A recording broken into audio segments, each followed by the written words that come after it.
Hello, thanks for your company. Today on ENCORE, one of the biggest children's authors in the world. So then Greg has kind of a curved posture, right? Because he's a wimpy kid. You want to make him look weak. 10 years ago, his weedy kid's character was rejected by newspapers. Now his Wimpy Kid books are bestsellers. He's been named as one of Time magazine's top 100 most influential people, and he dines with American presidents. He's here in France as the 8th book in the series is translated into French. Let's go meet Jeff Kinney.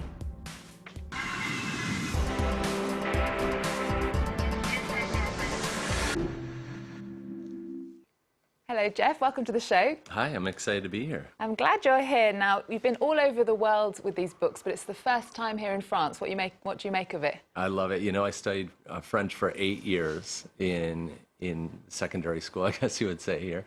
And it's like sort of coming home for me because this was my aspirational language. And it's exciting to be here and to hear the language all around me. It's exciting. Now, it's 10 years since the first Diary of a Wimpy Kid book was published online. Since then, you've written 8 others. 150 million copies have been printed in 44 different languages. There are 3 films made. The books are even overtaking Harry Potter in some bookshops' lists of children's favourites. Now, one of the keys to the success of the book seems to be that you write about normal life. Your life can't be very normal now, though, is it? It really is normal. I live in a small town called Plainville, and I'm actually going home tonight, so it's a weird thing to be talking about right now. But I live in a small town called Plainville in Massachusetts, and I'm a soccer coach for my kids, and I'm just a normal dad, and I actually have a normal job. So that's where I draw my inspiration from my everyday life.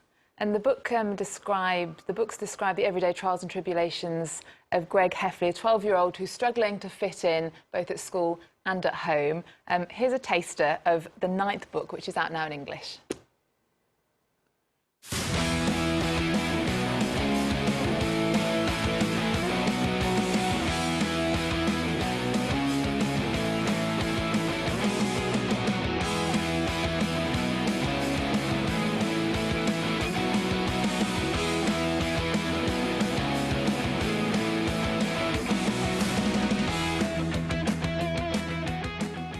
The images are drawn by you. Right, yes, I do all the illustrations. How much of Greg is you, Jeff? I think a good part of Greg is me, at least 80%. But he's the sum of all of my bad parts as a person, both as a kid and as an adult. I've put it all into one character and amplified it. So was your childhood as excruciating as his? You know, I was just looking at that trailer and I was thinking we actually had a moment where we were on a road trip and we had a rabbit in the car, and the rabbit got loose in the car, and then it was like crawling halfway out of the window, and my mother dove over the seats to grab the rabbit by its hind legs. And so I think that a lot of the funny things that happened to me as a kid, I've tried to put into these books and fictionalize them a bit. And a lot of characters in children's fiction are heroes. This isn't really the case with Greg, but is he a role model, would you say? I wouldn't say Greg is a role model. He's more of a mirror. I think that kids can look at Greg and look at what's happening in his life and maybe find humor in their own lives. But he's definitely not an aspirational character. Now, the books work all over the world. You did a book signing here in Paris last night, and we were there. Here's a reaction from some of the children and their parents. It's lots of fun. I laughed a lot. It's great. Super. My daughter got the 8th book last Christmas, so I'm finding out that it's a good read and it's fun. I'm very happy to get my copy signed. It's full of adventure. You really have a lot of fun reading it. When you finish reading it, you just want to start again. I actually thought he was dead, but in fact he's alive. When my mum told me, I was super happy. There you go. Super happy that you're alive there. I am too. I'm happy to be here. Do you think children are the same all over the world? Why do your books work so well outside America? I think they are. That's what I've really learned. I've traveled all over the world now. And when I go to a place like Brazil, I'm like, wow, I don't share the same culture as these kids, and I don't share the same language, but we share these stories. And really, they're the stories of childhood. So I think childhood is a universal condition. And the books have got a lot of pre-teen boys reading. And I think Time magazine recognised that achievement and named you in their top 100 most influential people in the world. which is quite, I mean, were you surprised? I was more than surprised. I actually thought it was a practical joke, and I tried to track it down to try to figure out who was playing this joke on me. I'm not even the most influential person in my own household, so. Do you think there's an irony, though, of cultivating such success from kind of a kid who's basically a failure? That's a good question. I think, I think of Harry Potter and these characters that are really heroes, and there's a big concept behind those books.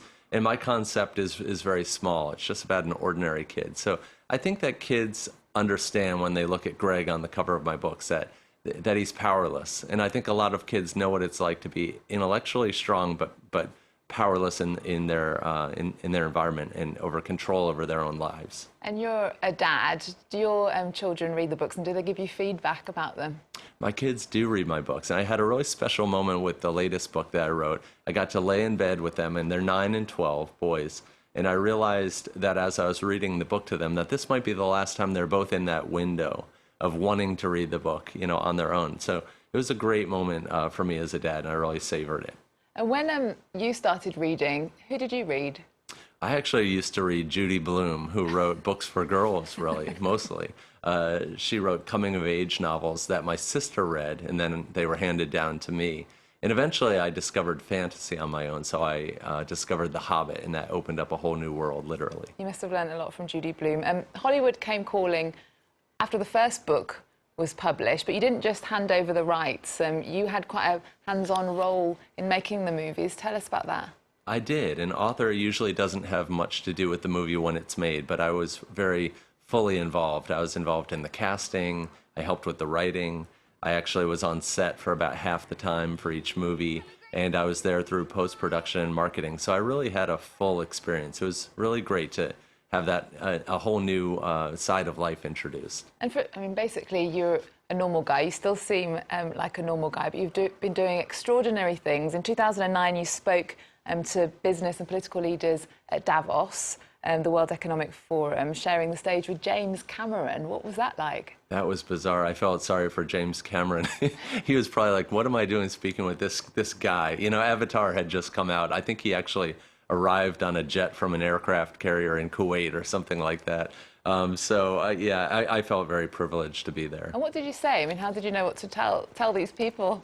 Well, I found out that the audience was all the heads of Google and NBC and CNN and all these major corporations from all over the world. And I said, what do I have to offer these people? I'm just a cartoonist. So it was a privilege, and it's something I'll never forget. But give me an idea of what you actually said to them. Well, we talked about the creative process. Like James Cameron would say, well, when I was thinking of the ideas for Avatar, here's what I did. And then I talk about how I think of my ideas by laying on the couch and throwing a blanket over my head. So we're in different worlds, but I think the creative process is similar in ways. And you've also had meals, dinners or lunches with 3 US presidents or 3 former US presidents? That's right. I've met President Obama and both of the Bush presidents. And in fact, I had lunch with George W. Bush and his father in George W. Bush's home in Texas. And what did you talk about? Did you talk about kids? Did you talk about the books? Well, we both had a book coming out the next day, actually.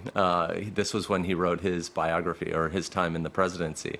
And so it was really quite strange to be competing with him head to head. And when we found out where his book signing was going to be, we buzzed by it in our bus, and we honked the horn at the people who were standing in line, and we said, "You're wasting your money. Buy my book instead." So it's really cool. What does the future hold for you then? You've already done so much. You've already seen so much, traveling the world, dining with presidents. What do you see now in the future? I think more cartoons. I think what I've really discovered about Greg Heffley is that he's a cartoon character at heart. He's not really a literary character. And because of that, people expect him to stick around. I think of the cartoon characters that I loved as a kid, like Donald Duck. And they're still with us to this day. And I think that when cartoon characters end, that it leaves a hole in people's lives. So I'd really like to see Greg have a long life. So, J.K. Rowling went over to adult fiction. You're not tempted by that? I'm not tempted by that. I think what I've learned through this process is that I'm somebody who thought they were writing for adults. I thought I was writing a nostalgia novel. But I found out I'm a kid's author, and now I need to stay a kid's author. Okay, so how many more books? Initially you were going to write 10, you've just written 9, you're just going to keep going indefinitely while it works? I think I am. As long as there's an audience, I'm going to keep writing these books, and as long as the quality is high. Okay. Kinney, thank you so much for joining us here on France 24. Thank you. And the 8th book in this series, Hard Luck, has just been translated into French. The 9th book, The Long Haul, is available in English now. And we're going to leave you with the first film of The Diary of the Wimpy Kid. There are 3 in total. Remember our website. We're also on Twitter and Facebook. There's more news coming up on France 24 after this. Greg. I heard girls say that Bryce Anderson has a cute butt. A butt can't be cute. It's a butt. There's Bryce. Just be cool. Hey, Bryce. Yeah, hey, Bryce. Cute butt. Rowley. This one, we burned. It was a present from my mom. Well, then your mom is trying to get you killed. Coach Malone. You guys are going to be shirts, and you will be skins. Why are we skins? He's just trying to make kids like us feel bad. What do you mean kids like us? My name is Belly Button. What's yours? France in Focus. Join us for a look at the latest political, economic, cultural, and social news from France. France in Focus on France 24 and France24.com.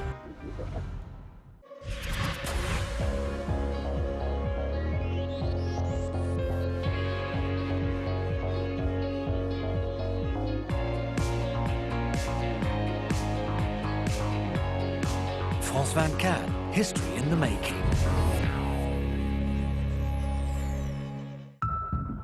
Beyond Business. Is French food losing its flair? And is France and its economy becoming less palatable as a result? In the next Beyond Business, we look at gastro-diplomacy and the thinking that the best way to promote exports and foreign investment is through the stomach. Beyond Business on France 24 and France24.com.